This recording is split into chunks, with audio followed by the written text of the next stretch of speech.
Good evening. বিবেক বিকাশ শিশু মন্দিরের পক্ষ থেকে সবাইকে অসংখ্য ধন্যবাদ।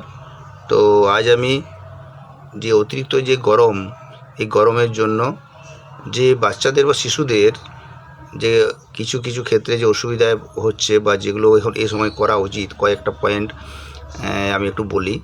যেমন অতিরিক্ত যে গরমটা, যেটা হচ্ছে যার তাপমাত্রা হয়তো 40 ডিগ্রি কি 42 ডিগ্রি আমাদের এখানে দেখা যাচ্ছে, কিন্তু ফিলিং টেম্পারেচার অর্থাৎ যেটা আমরা অনুভব করছি সেটা কিন্তু প্রায় 50-এর কাছাকাছি, অর্থাৎ প্রচণ্ড পরিমাণে, যার জন্য আমাদেরকে গরম মানে লাগছে, অনুভব হচ্ছে। এবং তার ফলে কী হচ্ছে, যেহেতু মাঝে মধ্যে একটু অল্প করে বৃষ্টিও হচ্ছে, সেই জন্য তো জলীয় বাষ্পটা বেড়ে গেছে আমাদের আবহাওয়ার মধ্যে এই এলাকায়, যার জন্য কী হচ্ছে যে ঘাম আমাদের প্রচণ্ড পরিমাণে দিচ্ছে, বাচ্চাদেরকে প্রচণ্ড পরিমাণে ঘাম দিচ্ছে। আর তাতে কী হচ্ছে যে যেহেতু ঘাম বেশি দিচ্ছে, তাতে ডিহাইড্রেশন অনেক বেশি হচ্ছে। ডিহাইড্রেশন যাতে ঘামের মাধ্যমে, অর্থাৎ আমাদের যে শরীরের যে জল, সেই জলীয় অংশটা বার হয়ে যাচ্ছে।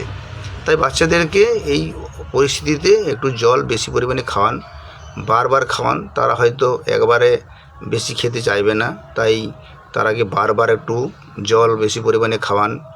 আর এই সময় তেল জাতীয় বা মশলা জাতীয় খাবার থেকে একটু এড়িয়ে থাকুন। তারা বাচ্চাগুলো যাতে তেল জাতীয় বা মশলা জাতীয় খাবার বেশি না খায়, সেদিকে একটু আমাদেরকে খেয়াল রাখতে হবে, বা আপনারা খেয়াল রাখুন। আর এই অতিরিক্ত গরমের জন্য এই সময় একটু মাংস বেশি না খাওয়াই ভালো। মাছ টাছ খাক, এটা ঠিকই আছে। আর তার সাথে হচ্ছে, যেহেতু ঘাম বেশি পরিমাণে দিচ্ছে, শরীর আমাদের চ্যাটচ্যাটে হয়ে যাচ্ছে, তো আমাদের যে লোমকূপগুলো ওটা অনেক সময় বন্ধ হয়ে যায়, যার জন্য ঘামাচির প্রকোপ বেশি হয়। এবং তার সাথে ঘাম ফোড়া যেটা আমরা বলি, সেটাও হতে থাকে, বা চর্মরোগ হতে থাকে। অনেক সময় দেখা যায় যে শরীরে বিভিন্ন জায়গায় লাল লাল লালচে দাগ হয়ে যাচ্ছে বা চর্মরোগ আক্রান্ত হচ্ছে। তো তার জন্য আমাদের তাহলে কী করতে হবে, শিশুদেরকে অন্তত সারাদিনে 2 থেকে 3 বার স্নান করানো, অর্থাৎ গায়ে মাথাতে প্রতিবার জল না দেওয়া হোক, প্লেন জল দিয়ে কিন্তু সারা শরীর অন্তত 2 থেকে 3 বার তাদেরকে স্নান ধোয়ানো হোক। আর মাঝে মধ্যেই ভিজা গামছা দিয়ে গাটা পুরো শরীরটাকে মুছে দেওয়া হোক, বা চোখ মুখ মুছে দেওয়া হোক। আর তার সাথে আমরা বলবো যে যেহেতু গরমটা 8টা-9টার পর থেকে বাড়তে শুরু করছে, তো বাচ্চাদেরকে বিশেষ করে 10টা বা 11টার পর থেকে বাড়ির বাইরে বার না করানোই ভালো, বা বেরোতে না দেওয়াই ভালো। আর এই সময় মুখে একটু বা শরীরে কোনো জায়গায় ক্রিম বেশি না লাগানোই ভালো। আর যেহেতু প্রচণ্ড গরম, আইসক্রিম চারদিকেই বিক্রি হচ্ছে বিভিন্নভাবে, বিভিন্ন রকমের আইসক্রিম পাওয়া যায়। তো এই সময়, অতিরিক্ত গরমের সময় মোটেই আইসক্রিম বাচ্চাদেরকে দেবেন না, কোল্ড ড্রিঙ্কস একদম দেবেন না। আর ফ্রিজের যে ঠান্ডা জল, সেটাও কিন্তু কোনোভাবেই বাচ্চাকে দেবেন না, বা নিজেরাও না খাওয়াই ভালো। তাতে আমরা করতে পারি কি, ঠান্ডা জলের জন্য আমরা হয়তো মাটির কলসির ব্যবস্থা করতে পারি, যেখানে মাটির কলসিতে জল ভরে রাখলে অনেক সময় মাটির কলসি তো ঠান্ডা, এমনি জল কে ঠান্ডা করে, তো সেই জল আমরা খেতে পারি। তাতে অনেকটা ভালো, শরীরের পক্ষেও ভালো, সবার পক্ষেই ভালো। রাত্রে আবার অনেক সময় যেহেতু আমাদের প্রচণ্ড গরম, রাত্রেবেলায় খোলা আকাশের নিচে, অর্থাৎ ছাদে বা বিভিন্ন আমাদের যে উঠোন, বাড়ির যে উঠোন, সেখানেতে বাচ্চাকে নিয়ে না শোয়াই ভালো।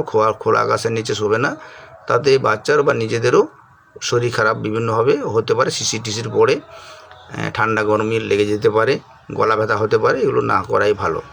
আর এই সময়টাতে আমাদেরকে বাচ্চাদেরকে খেয়াল রাখতে হবে যাতে ঢিলে ঢালা হালকা যে সুতির জামা বা পোশাক যেন তাদেরকে পরানো হয়, যাতে শরীরের মধ্যেও যাতে বাতাস চলাচল করতে পারে, তাতে ঘাম বা অস্বস্তি বোধটা কম হবে আর কি। আর এই সময়টাতে আমরা বলবো যে প্রতিদিন অন্তত একটু করে ভাতের সঙ্গে বা সকালবেলাতে জল সঙ্গে একটু কাগজি খাওয়ানো, তার সঙ্গে যে শসা, বিভিন্ন সময়ে সারাদিনে শসা খাওয়া, আর তার সঙ্গে হচ্ছে মুড়ি বা ভাতের সঙ্গে কাঁচা পেঁয়াজ, এগুলো বাচ্চাকেও খেতে দেন, নিজেরাও খান, তাতে সুবিধা হয় এবং ভালো হয়। আর এই সময় ভাজাভুজি, অর্থাৎ যেমন চপ, বাদাম ভাজা, চানাচুর, চাউমিন, এগরোল, মোগলাই, এগুলো একদম বাচ্চাদেরকে খাওয়াবেন না। এগুলো খাওয়ালে বাচ্চাদের অনেক আমরা দেখছি যে তাদের শরীর খারাপ হচ্ছে, অসুস্থ হয়ে পড়ছে, বিভিন্নভাবে তাদের মাথা ঘুরিয়ে যাচ্ছে, বমি হচ্ছে, কখনো কখনো লুজ মোশন হয়ে যাচ্ছে, বাচ্চারা অল্পেতেই অসুস্থ হয়ে পড়ছে। যাক এটাই বলছিলাম। সবাই ভালো থাকুন, সুস্থ থাকুন, বাচ্চাদেরকে ভালো রাখুন, এমনকি নিজেরাও ভালো থাকুন। ভালো থাকবেন সবাই।